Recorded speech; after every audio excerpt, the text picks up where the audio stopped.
Well, I feel that groups today, I guess it's because the influence of other groups and other kinds of music, groups today are playing things that are very similar to other groups.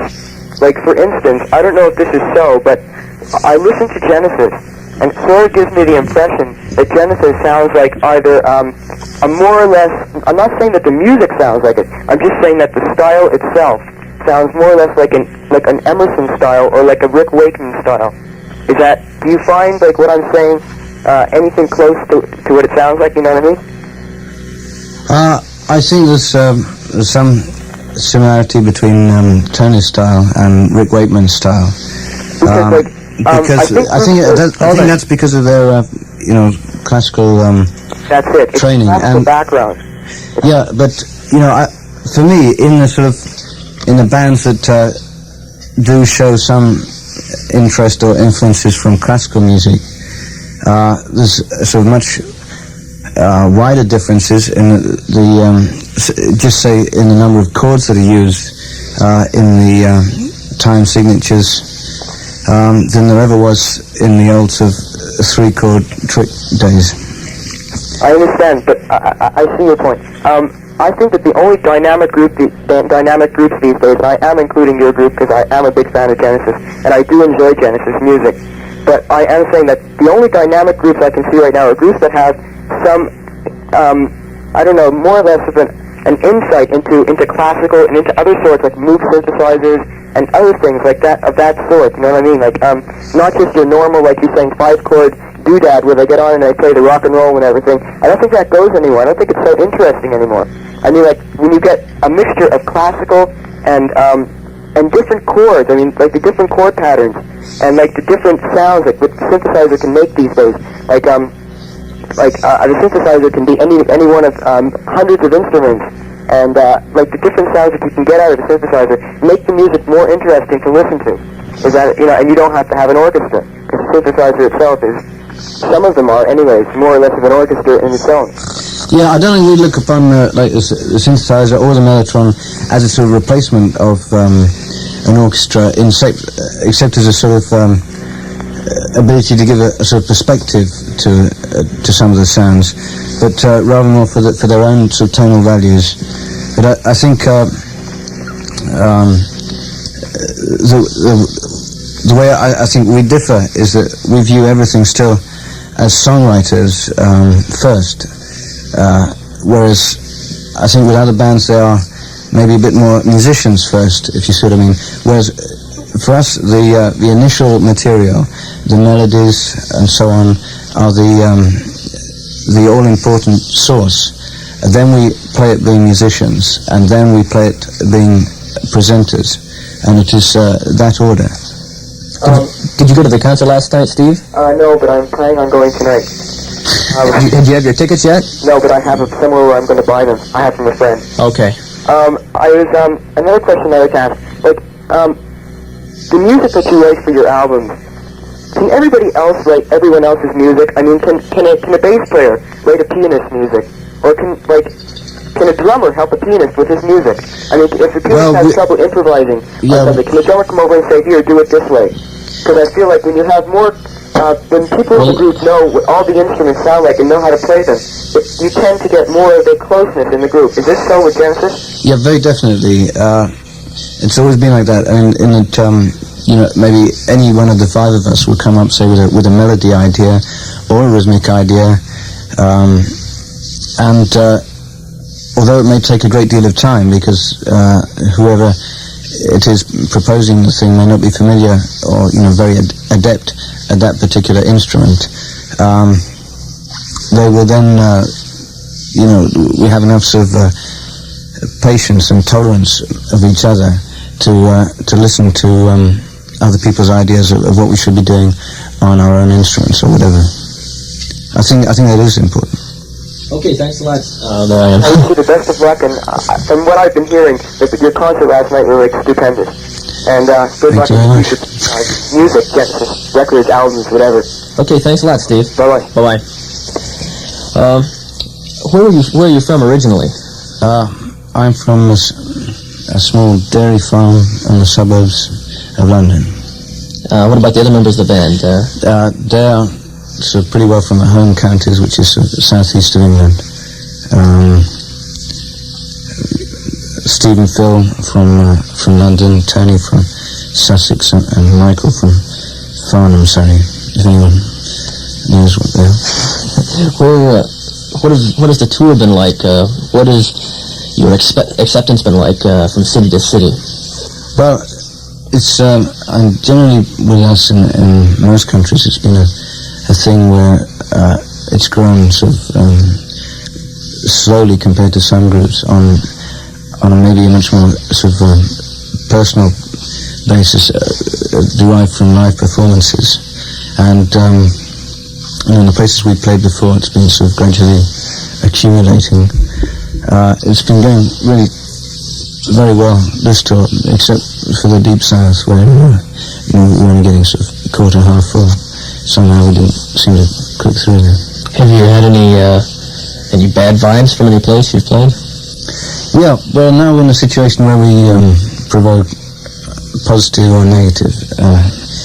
Fortunately, we've killed off any indifference, and the negative can get quite certainly as powerful and potent as the positive. Any specific place that comes to mind?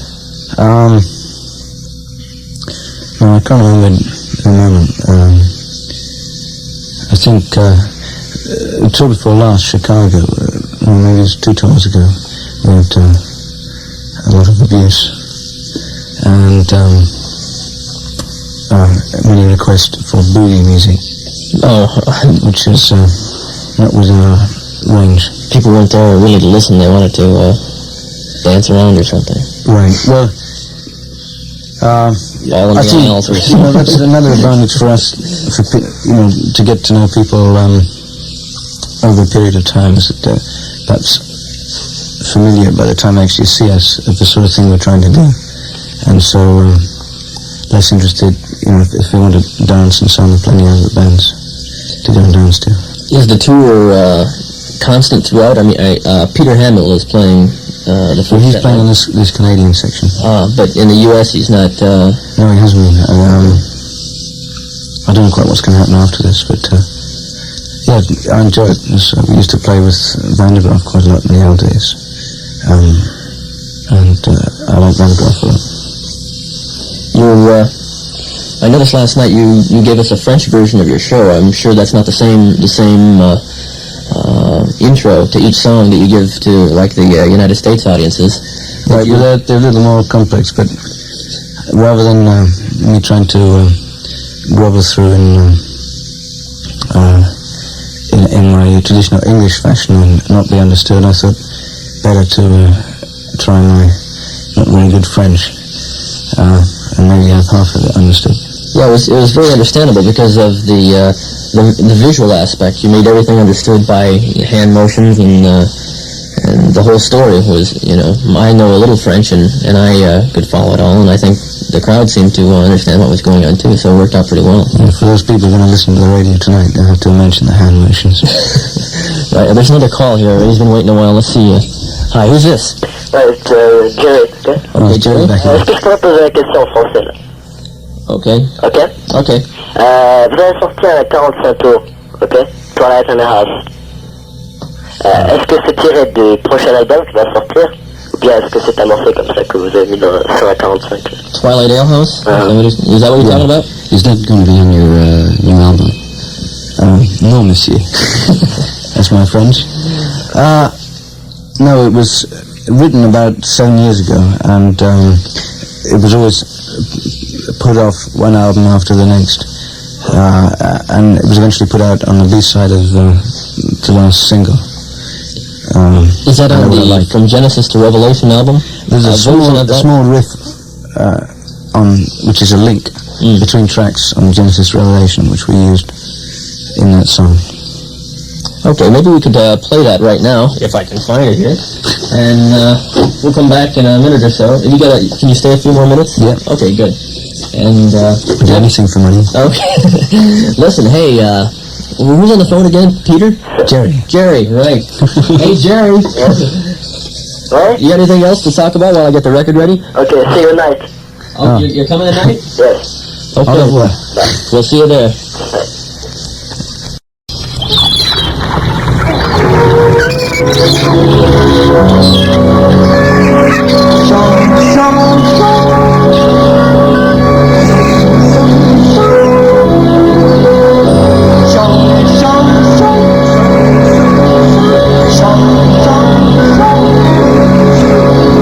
We're sitting with Peter Gabriel of Genesis right now on CHOM FM. It's 17 before 2 o'clock, and Jeff Brown.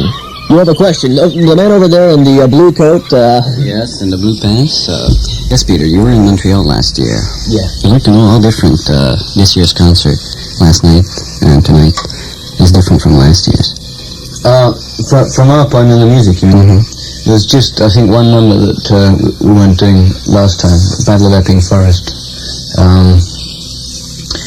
Ideally, you know what, we prefer, I think, to do just one presentation, as it were, once in a year in each city, and maybe do it 2 or 3 nights. We don't know yet if it's possible for us to do this next time around, but I think it's probably more satisfactory because there is a repetition this time of a lot of what we were playing last time. Well, you do a remarkable stage act. Who designs all the clothes and lighting effects and so on? Do you yourself do that? Well, it's sort of with a few other people, you know. There's a mask maker who has some ideas on the mask I go with. Radio makes costumes. Then we have a lights man. But, you know, we like to keep things sort of fairly close control of what's going on because I think it's very important that the whole thing should be sort of tight and coherent, you know. Right, but a show such as that one, how long do you have to rehearse, for instance? Well, I suppose we had about 2 weeks before this time. Depends a bit, you know, on what we do. I think next time it may take a bit longer. We're not sure what we're going to be able to use yet.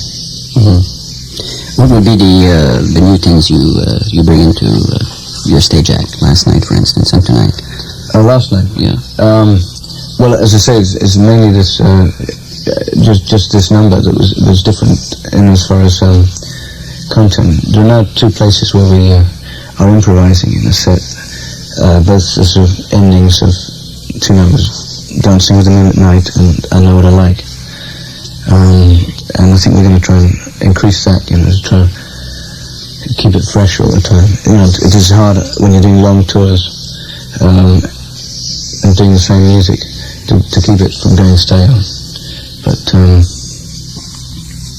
and here last night it was very good. When the audience give you a lot, it's like an injection of adrenaline into the band. You know, it's you're really back to where you were when the material was first going out on the road.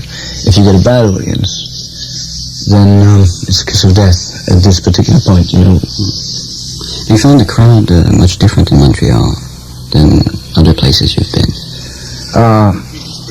Well, it varies. And I think perhaps the reaction here is definitely, you know, good. And you know, we enjoyed playing at both last time and last night a lot.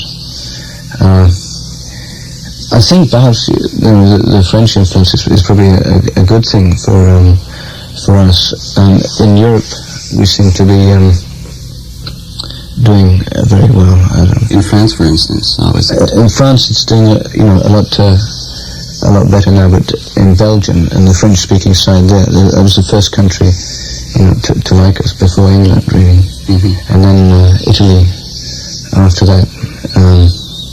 I think perhaps the classical influence is perhaps more absorbed in the French culture than it is in the sort of Anglo-Saxon. Once the tour is going to be over, what are you going to be doing? Well, we just start work on the new album, and there's quite a lot of ideas going around for that at the moment, but we haven't finalised anything as yet. All right. I understand you spend a lot of money on makeup. Is this true? Yeah, I mean, 60% of total takings of the door go toward painting my face. Come on.